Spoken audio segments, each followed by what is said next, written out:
ಈಗ ಪ್ರಮುಖವಾಗಿ ಏನು ನಮ್ಮ ಇಂಡಿಯನ್ ಮಾನ್ಸೂನ್ಸು ರೈನ್ಫಾಲ್ಸು ಫೋರ್ಕ್ಯಾಸ್ಟ್ ಇರುತ್ತಲ್ಲ, ಅದನ್ನು ನಾವು ಡಿಪೆಂಡೆಂಟ್ ಆಗಿ we will take the decisions.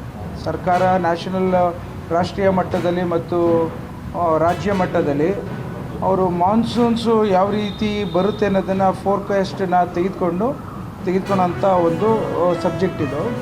ಆದರೆ ನಾನು ಇವತ್ತು ಒಬ್ಬ ತಳಹಂತದಲ್ಲಿ ನನ್ನ ಬಯಲುಸೀಮೆಯ ಗ್ರಾಮದಲ್ಲಿ ನಾನೊಬ್ಬ ಜನಪ್ರತಿನಿಧಿಯಾಗಿ ನಾನು ಕಂಡಂತೆ ಇವತ್ತು ಎಲ್ಲ ಕೆರೆಗಳು ಬತ್ತೋಗ್ತವೆ. ಭಾಳ ಹುಷಾರಾಗಿ ಜಾಗೃತವಾಗಿ ತೆಗೆದುಕೋಬೇಕಾಗಿದ್ದ ನಿರ್ಧಾರ. ನಾನು ಅದಕ್ಕೋಸ್ಕರನೇ ಆಗಲೇ 5 ಟಾಸ್ಕ್ ಫೋರ್ಸ್ ಮೀಟಿಂಗ್ ಮಾಡಿಕೊಂಡು ನಾನು ಆಗಲೇ ಏನೇನು ಪರ್ಯಾಯ ಮಾರ್ಗಗಳನ್ನು ಹೋಮ್ವರ್ಕ್ ಮಾಡಿಕೊಂಡು ಹೊರಟಿದ್ದೇನೆ. ಸೊ ಹಾಗಾಗಿ ನಾನು ಎಲ್ಲರಿಗೂ ನನ್ನ ತಾಲೂಕಿನ ರೈತರಿಗೆ ಜಾಗೃತಿ ಮೂಡಿಸೋಂಥ ಪ್ರಯತ್ನ ಮಾಡ್ತಾಯಿದ್ದೀನಿ. ನೀವು ತೋಟ ಹೊಲ ಗದ್ದೆಗಳ ಬಗ್ಗೆ ಚಿಂತನೆ ಬಿಟ್ಟು ಜನ ಮತ್ತು ಜಾನುವಾರು ಬಗ್ಗೆ ಕುಡಿಲಿಕ್ಕೆ ನೀರನ್ನು ನಾವು ಆಲೋಚನೆ ಮಾಡೋಂಥ ಸಂದರ್ಭದಲ್ಲಿ ರೇಷನಿಂಗ್ ಒಂದು ಏನು ಪರಿಸ್ಥಿತಿ ಬರುತ್ತೆ ಅದನ್ನು ನಾವು ಮಾಡ್ಕೋಬೇಕು ಅಂತ ಹೇಳಿ ನಾನು ಆಗಲೇ ಜನಕ್ಕೆ ಜಾಗೃತಿ ಮೂಡಿಸೋಂಥ ಪರ್ಯಾಯ ಮಾರ್ಗದಲ್ಲಿ ಹೊರಟಿದ್ದೇನೆ. ನಮ್ಮ ಸರ್ಕಾರಕ್ಕೂ ನಾವು ಸಲಹೆ ಕೊಡೋಂಥದ್ದು ಭಾಳಷ್ಟು ಜನ ಇದ್ದಾರೆ ಇದಕ್ಕೋಸ್ಕರನೇ.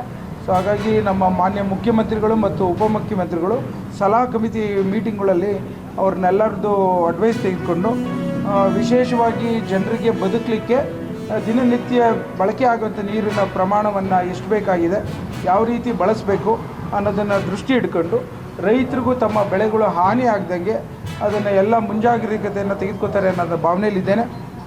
ಹಾಗೆಯೇ ಈಗ ಜೂನ್ಗೆ ಮಳೆ ಶುರುವಾಗಬೇಕಾಗಿದೆ.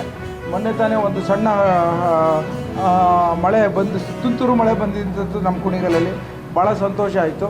ಹಾಗಾಗಿ ನಾನು ಮೊನ್ನೆ ನಮ್ಮ ಮಾನ್ಯ ಕಂದಾಯ ಮಂತ್ರಿಗಳ ಹತ್ರನೂ ಮಾತನಾಡಿದೆ, ಯಾವ ರೀತಿ ಡ್ರಾಟ್ನ ಫೇಸ್ ಮಾಡಬೇಕು ಅನ್ನೋ ವಿಚಾರದಲ್ಲಿ ತಮ್ಮ ಅನಿಸಿಕೆಗಳೇನು ಅಂತ.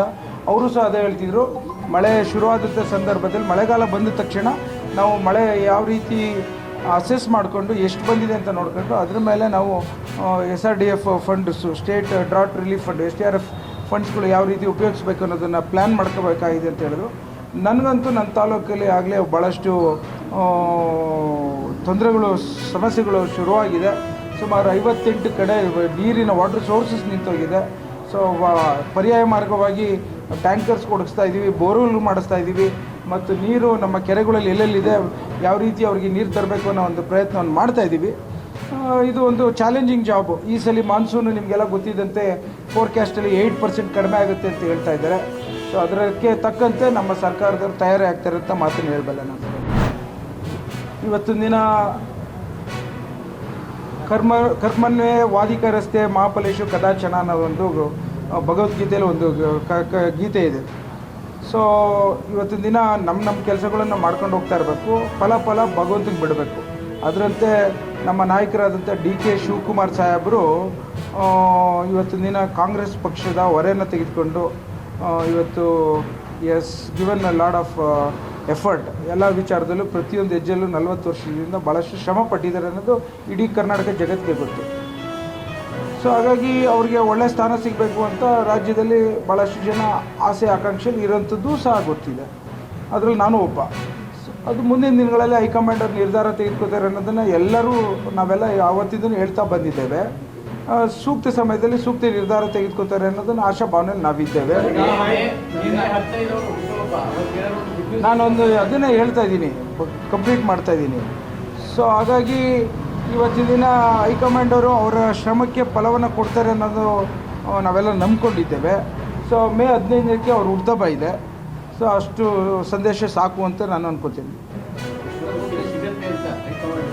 ಮೇ 15ಕ್ಕೆ ಹುಟ್ಟುಹಬ್ಬ ಇದೆ, ಸಂತೋಷ ಸಿಗುತ್ತೆ ಅಂತ ನಾನು ಭಾಳಷ್ಟು ಆಶಾಭಾವನೆಯಲ್ಲಿ ಭಾಳಷ್ಟು ಜನ ನನ್ನಂಥ ಕಾರ್ಯಕರ್ತರುಗಳು ಇದ್ದಾರೆ ಅಂತ ಅನ್ಕೋತೀನಿ.